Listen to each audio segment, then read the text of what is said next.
ons reeks oor Handelinge gaan ons vandag by hoofstuk 6 van vers 8 af tot by die einde van hoofstuk 7 stil staan.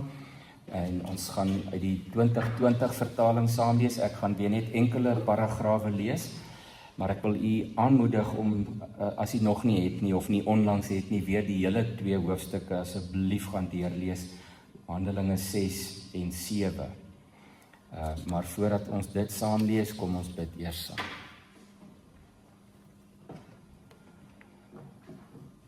Hemelse Vader, baie dankie dat u ons liefhet, dat u ons oneindig liefhet en dat u ons eerste lief gehad het. Dankie Here Jesus dat u volledig klaar betaal het vir ons vryheid en ons plek saam met u in die hemel, ons sitplek by die bruiloftafel van die Lam. Dankie o Heilige Gees dat u in elkeen van God se kinders kom woning maak het, dat u in ons woon en werk, deur ons werk en ons in staat stel om die lig van Jesus Christus te kan weerkaats, te kan laat skyn in die wêreld. Help ons om nie te skroom om dit te doen nie, alles tot die eer van u heilige naam. En weer vandag kom bid ons soos altyd, praat met elkeen van ons, praat met my Here deur hierdie woorde wat ons lees en oordink, en wys my die pad wat u wil hê ek moet loop. Dit bid ons in Jesus se heilige naam. Amen. Vandag se tema is die ongemaklike boodskap. Dalk as jy gekyk het, sal jy sien dit gaan oor Stefanus se toespraak, sy boodskap aan die Joodse leiers en dit gaan oor sy dood, sy steniging. Maar ek gaan net vir u enkele gedeeltes lees. Ek sal elke keer sê waar. Kom ons begin by Handelinge 6 vers 8. Die eerste klompie verse tot daar by die einde van daardie hoofstuk. Stefanus, vol genade en krag, het groot wonders en tekens onder die volk verrig. Sommige van die sinagoge van die Libertyne, dit beteken, dit is 'n groep vrygelate slawe wat Christene was. Hulle het ook hulle eie sinagoge gehad, en sommige van hulle, soos hulle bekend gestaan het, en ook Sireneërs en Alexandryne, as ook sommige mense uit Cilicië en Asië het na vore gekom en met Stefanus geredeneer. Maar hulle was nie opgewasse teen die wysheid waarmee en die Gees deur wie hy gespreek het nie. Toe het hulle mans aangehits om te kom verklaar, ons het hom lasterlike dinge oor Moses en God hoor sê. En hierdeur het die volk en die familiehoofde en die skrifgeleerdes opgesweep geraak. En toe het hulle na hom gegaan, na Stefanus toe, hom gegryp en hom voor die Sanhedrin gebring, voor die Joodse raad. Hulle het ook vals getuienis na vore laat kom wat verklaar het, hierdie man hou nie op om teen hierdie heilige plek en die wet te praat nie. Ons het hom hoor sê, hierdie Jesus van Nasaret sal hierdie plek afbreek en hy die gebruike wat Moses aan ons oorgelewer het, sal hy ook afbreek. Vers 15 sê, en almal wat in die Sanhedrin gesit het, het stip na Stefanus gekyk en gesien dat sy gesig soos die van 'n engel lyk.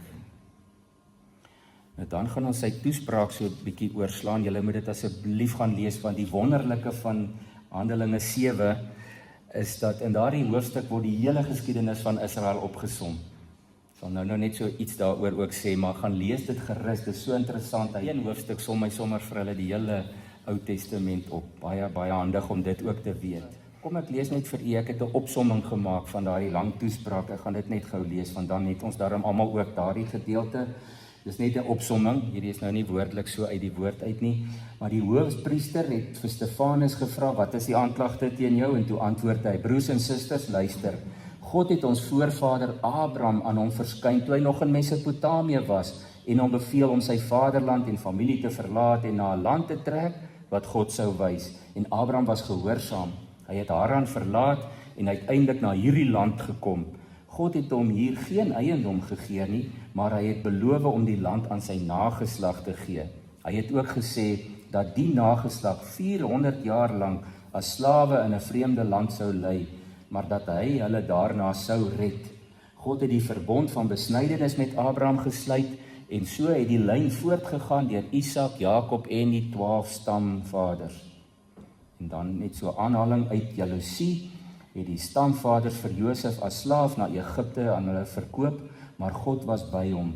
Hy het hom uit sy elende gered en hom wysheid gegee, sodat die farao hom as onderkoning aangestel het. En toe hongersnood oor Egipte en Kanaan gekom het, het Jakob sy seuns na Egipte gestuur. Op hulle tweede besoek het Josef aan sy broers bekend gemaak wie hy is.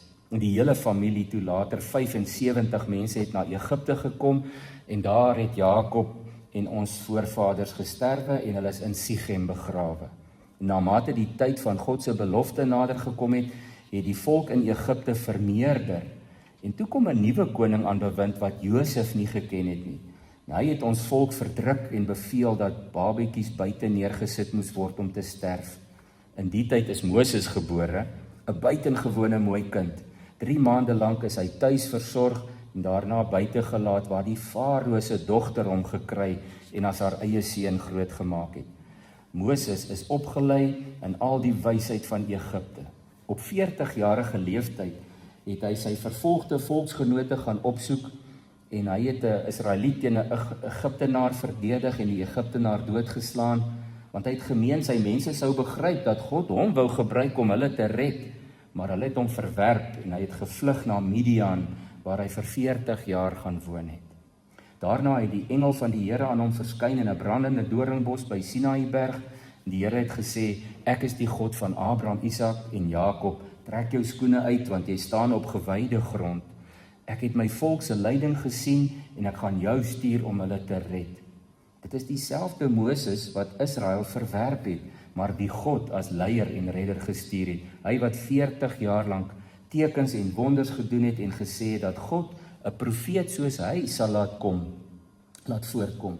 Maar ons voorvaders wou nie luister nie, hulle het 'n goue kalf gemaak en afgode aanbid, en God het hom van hulle afgewend. Die tabernakel en later die tempel wat Salomo gebou het, was tekens van God se teenwoordigheid, maar God, die Allerhoogste, woon nie in mensgemaakte geboue nie. Die profeet Jesaja sê, die hemel is sy troon, en die aarde sy voetbank. En dan praat hy met die Joodse raadslede, hy sê vir hulle, julle hardkoppiges, julle weerstaan altyd die Heilige Gees, soos julle voorvaders. Hulle het die profete vervolg en doodgemaak, en nou het julle die regverdige Jesus verraai en vermoor, al het julle die wet van God self ontvang. Die raad het van woede op hulle tande geknars, maar Stefanus, vol van die Heilige Gees, het opgekyk en gesê, ek sien die hemel geopen en die seun van die mens sit aan die regterhand van God. Nou kom ons lees weer net saam uit die woord uit, hoofstuk 7 se laaste paragraaf van vers 54 af. Dis nou waar my opsomming ook geëindig het. Handelinge 7 vers 54 staan daar, toe die Joodse raadslede dit hoor, was hulle woedend in hulle harte en hulle het op hulle tande begin kners oor hom. Maar Stefanus, vol van die Heilige Gees, het stip na die hemel gekyk en die heerlikheid van God gesien en Jesus wat aan die regterhand van God staan. En hy het gesê, kyk, ek sien die hemele geopen en die seun van die mens aan die regterhand van God staan. Maar hulle, die Jode, het hom luidkeels begin skreeu, hulle ore toegedruk en soos een man op hom afgestorm. Nadat hulle hom uit die stad uitgesleep het, wou hulle hom stenig. En die getuies het hulle boklere neergesit by die voete van 'n jong man bekend as Saulus. En hulle het Stefanus gestenig, terwyl hy uitroep, Here Jesus, ontvang my gees. Hy het op sy knieë geval en met 'n harde stem uitgeroep, Here, reken hulle hierdie sonde nie toe nie. En met die woorde het hy ontslaap of het hy gesterf. Ons lees net weer hierdie laaste 2 verse. Hulle het vir Stefanus gestenig terwyl hy uitroep, Here Jesus, ontvang my gees. En hy het op sy knieë geval en met 'n harde stem uitgeroep, Here, reken hulle hierdie sonde nie toe nie. En met die woorde het hy ontslaap. Vandag staan ons 'n bietjie stil by hierdie 2 hoofstukke met hierdie ongemaklike boodskap wat Stefanus moes bring en gebring het aan die hoogste raad van die Joodse volk, die familiehoofde, die stamhoofde, die skrifgeleerdes, Sadduseërs, wat die Sanhedrin gevorm het, soos dit in die ouer vertaling staan, wat die Joodse raad was, en hulle het die hoogste gesag gehad. En nou het julle gehoor wat daar gebeur het. Maar Stefanus staan vas, hy getuig, hy vertel sommer vir hulle die hele geskiedenis van Israel en alles wat verkeerd geloop het tot by hulle. En hierdie Stefanus, ons sal nou 'n bietjie van hom weer hoor, hy was een van die 7 diakens wat ons verlede week gehoor het wat gekies is. En hierdie getuienis, hierdie verhaal van hom bring 'n hele wending ook in die hele Handelinge. Hy is die heel eerste martelaar wat sterf vir sy geloof. Tot nou toe was daar apostels in die gevangenis gegooi, maar niemand is nog doodgemaak vir hulle geloof nie. Hy was die eerste een. Maar wat lees ons van Stefanus, so net so klein bietjie? Ons lees, hy was 'n man vol van die Heilige Gees. Dit staan in die vorige hoofstuk by die diakens wat gekies is. Dit was die kwalifikasie vir diakens. Hy was nie 'n apostel nie, hy is nie soos Petrus en Jakobus, een van die 12 wat gestuur is nie, maar hy was 'n disipel, 'n gelowige. Hy was waarskynlik 'n bekeerling uit een van die Griekse stede, want hy was Griekssprekend. Die naam Stefanus is ook 'n Griekse naam. En hy was een van daardie eerste 7 diakens wat ons verlede week van gelees het, wat gekies is om die dienswerk te verrig, in daardie geval spesifiek die weduwees ook na om te sien en by die tafels diens te doen. Met ander woorde, daar was 'n een of ander voedingsprojek aan die gang, of kospakkies is uitgedeel, of hoe dit ook al was, maar die diakens het daardie praktiese dienswerk gedoen. En dit het ons gelees, dat daar gesê was deur die apostels, soek 7 mans onder julle, wat daarvoor bekend is, dat hulle vol van die Heilige Gees is en wysheid het. Stefanus was een van daardie eerste diakens, en hy was dus daarvoor bekend, sê die teks, dat hy vol geloof, vol van die Heilige Gees en vol wysheid was. En broers en susters, sommer hier in die begin wil ek net sê, ek hoop en ek bid, dit word van ons en van julle ook gesê, van elkeen van ons, nie vir ons om enige roem of dank of lof te kry nie, maar tot die eer van God, dat mense sal kan sê, daar is mense wat die Here dien. Hulle hoef dit vir niemand anders te sê nie, hulle kan dit maar net by hulle self dink ook, maar dink mense so oor ons, dink hulle, wow, daai persoon, my buurman is so vol van die Gees en vol wysheid, my kollega by die werk, my vriend wat ons elke tweede Saterdag mee saam vleis braai, daai man of daai vrou, hulle is nou vol van die Heilige Gees. Of wat sê die mense dalk as hulle agter ons rug van ons praat? Ek steur my nie daaraan nie, maar hulle praat agter jou rug van jou, jy weet dit tog. Wat sê jou vriende? Wat sê jou familie wat in jou huis saam met jou woon, saam met jou vakansie hou? As hulle terug is by hulle eie plek en in die aand saam of alleen stilte tyd hou, sê hulle vir die Here dankie vir my oom of my pa of my neef of my niggie wat so vol is van die Heilige Gees. Of het hulle ander herinneringe aan ons. Nou Stefanus se liefde vir die Here Jesus was so intens, iemand skryf dit het uitgelek. hy was oorvol, dit het uitgeloop uit hom uit. En die Here het daardie eerste generasie leiers en apostels en disipels geweldig baie geseën. Daar staan, hy het groot wonderwerke en tekens onder die volk verrig. Dit moes groot wonderwerk, genesings, wat dit ook al was, want van Petrus het ons in die vorige hoofstukke gelees, hy en Johannes het vir 'n man daar wat verlam was vir 40 jaar sy gesondheid afgebid, en later het die mense Petrus het soveel krag uitgestraal, dat hulle die siekes gedra, dat sy skaduwee net oor hulle kan val as hy verbystap, dat hulle genesing kan kry. Die Here het regtig daardie mense baie kragtig gebruik, en Stefanus was een van hulle. Nou moet ons nie dink Stefanus was net hardnekkig, of hy was opstandig, of 'n rebel nie. Hy was in 'n sekere mate, maar dit was nie sy doel nie. Hy het net die evangelie verkondig, hy het Jesus verkondig, hy het sy gawes gebruik om die mense te dien. Die weerstand wat in hom was, in hierdie gedeelte wat duidelik, as mens nou daai hele toespraak gaan lees, en sy direkte aanklag teen hierdie Joodse raadslede, was dat hy omgekrap was en opstandig was oor die status quo, die manier waarop die Joodse raad net eenvoudig aangegaan het om die volk te manipuleer met wette en dinge wat die Here nooit regtig so beveel of bedoel het nie.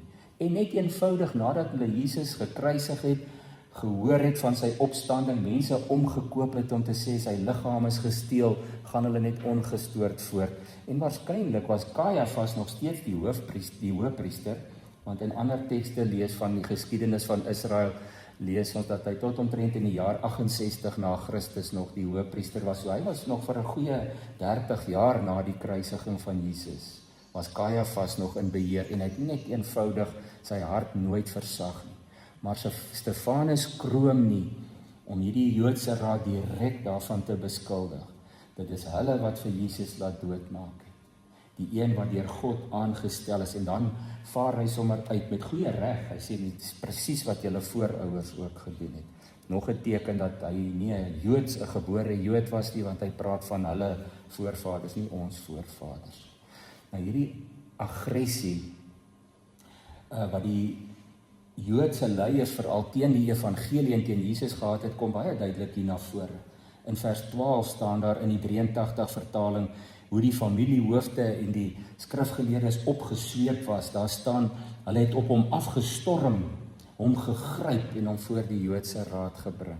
Dis nie mense wat net 'n bietjie omgekrap was nie. Hulle wou van hierdie man ontslaa raak.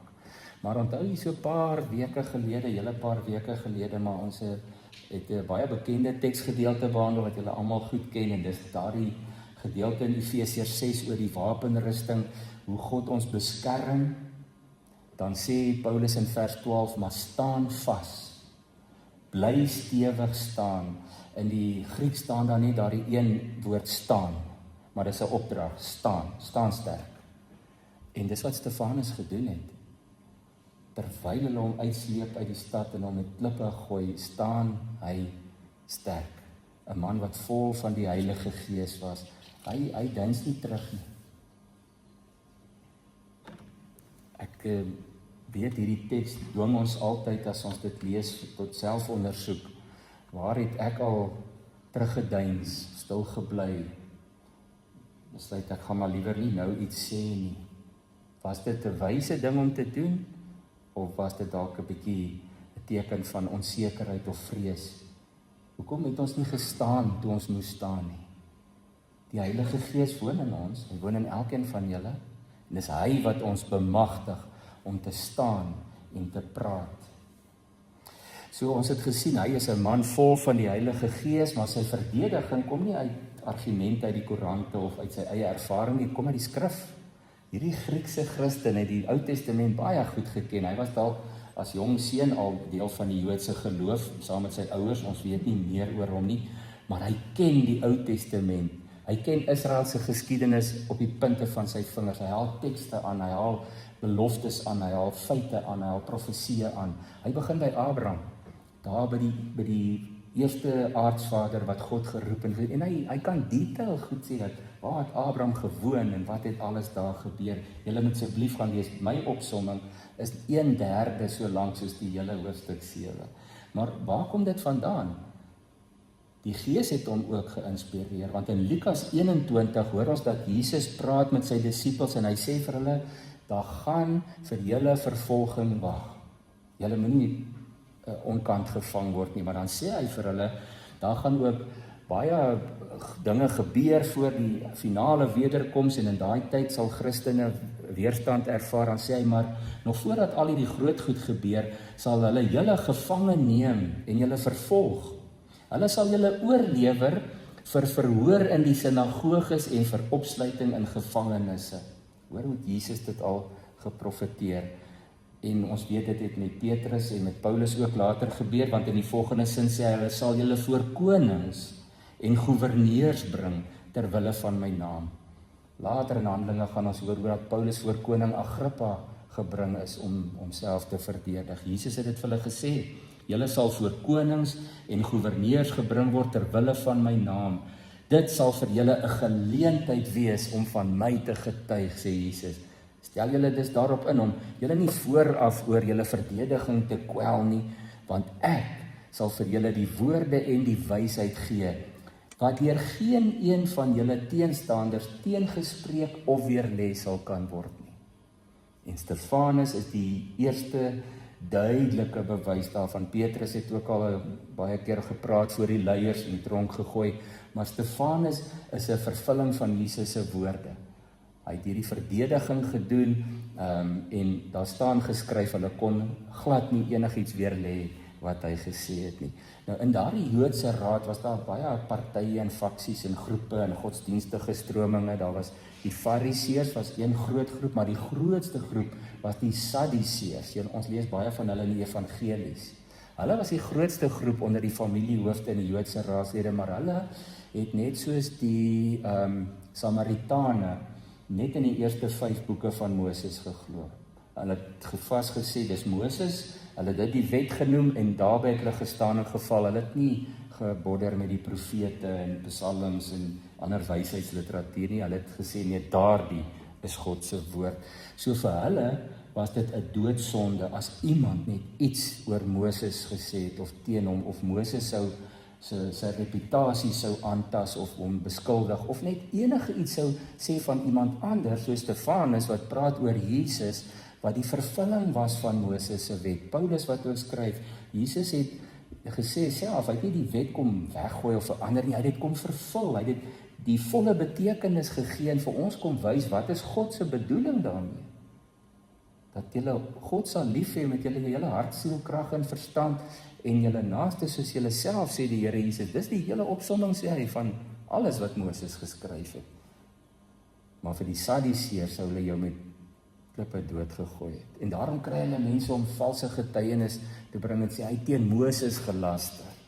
En hy het gesê, dan haal hulle 'n ou argument aan wat hulle teen Jesus ook gebruik het. Hy sê, Jesus het gesê, hy sal die tempel afbreek. Daarvoor het hulle Jesus ook gevang. Maar Stefanus gee vir hulle 'n baie deeglike oorsig. Abraham, Josef, Moses, Dawid, hy noem die hele klomp Israelitiese leiers. Hy praat oor die ballingskap, hoe hulle weggevoer was vir 400 jaar, maar God het beloof en hy het sy belofte nagekom en die volk weer gered uit ballingskap, en dit is hoe hulle nou in hierdie land weer is waar hulle tans is, sê hy. En dan wys hy hulle daarop dat God herhaaldelik boodskappers gestuur, profete, om die volk op die regte pad te probeer kry.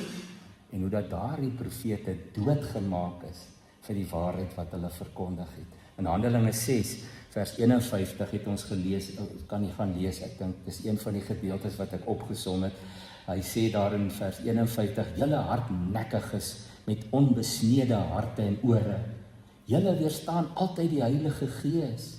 Soos julle vaders gemaak het, so maak julle ook. Wie van die profete is nie deur die vaders vervolg nie? Ja, hulle het diegene doodgemaak wat die koms van die regverdige vooraf verkondig het. Julle het nou sy verraaiers en moordenaars geword. Julle het die wet deur die beskikking van engele ontvang en dit tog nie onderhou nie. Hy sê julle het onbekeerde, onbesnede harte en ore.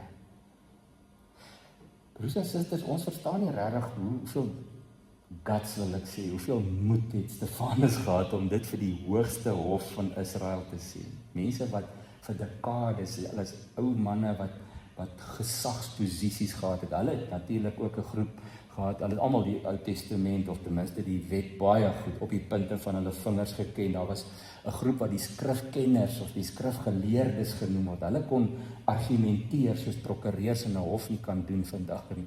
Daardie woord wat gebruik word met Stefanus se argument, dat dit praat van 'n debat. Daar was 'n debat gevoer om so teen daardie godsdienstige leiers op te staan.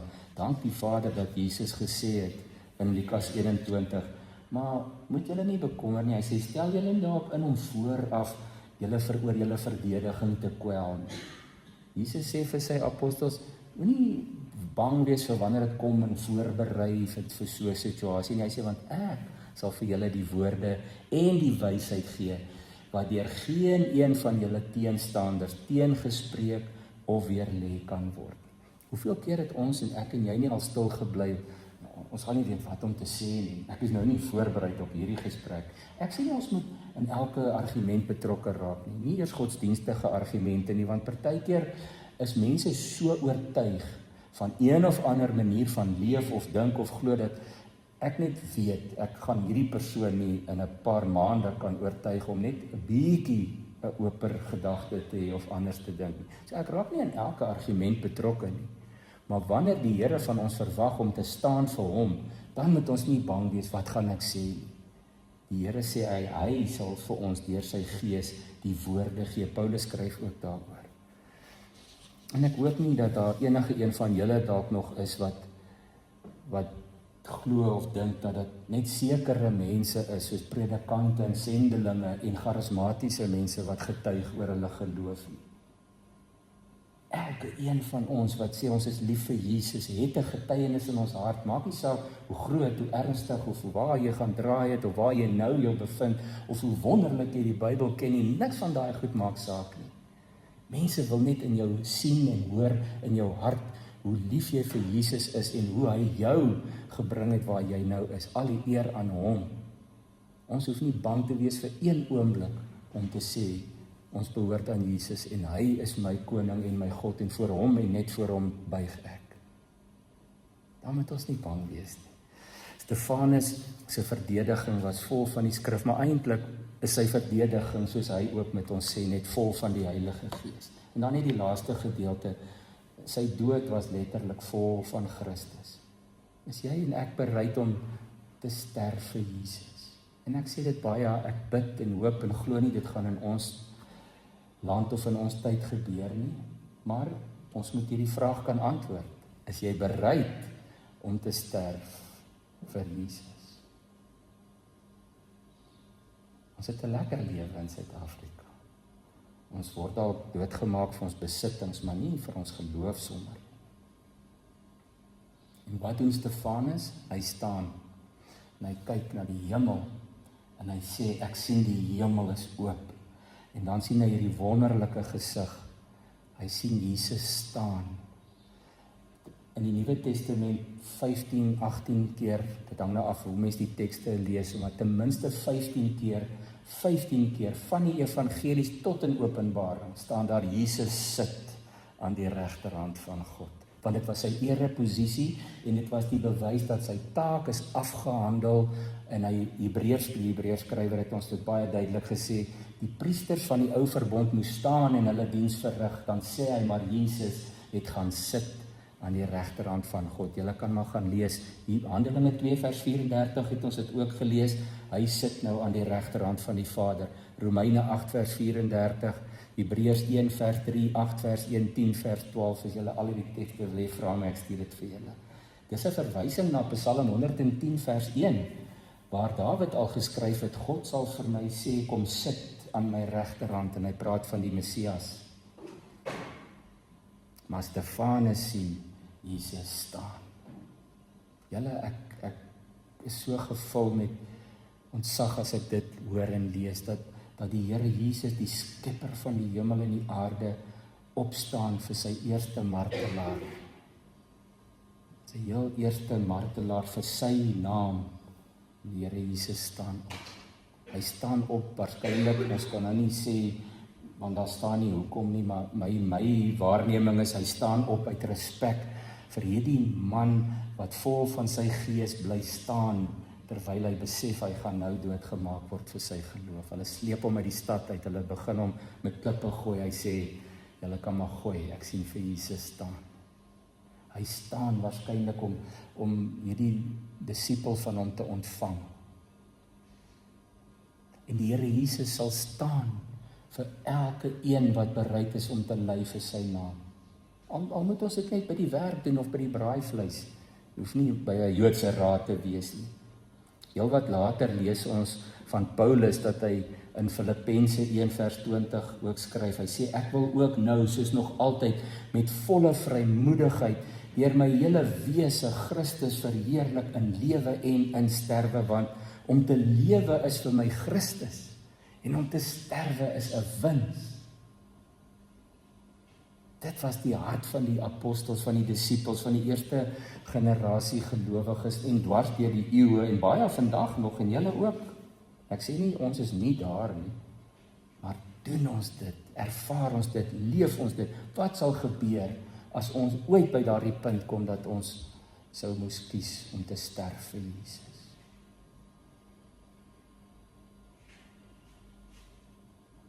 of net te getuig oor hom. By die volgende kuier. Sal jy staan? Sal jy staan sonder om bekommerd te wees of Jesus staan? Jy doen dit nie om aandag te kry nie. Maar ek en jy moet by Stefanus leer om te staan. Ons sal lewe, ons sal sterwe. Ons vir jou, Here Jesus. Dis wat ons moet sing. Kom ons bid saam.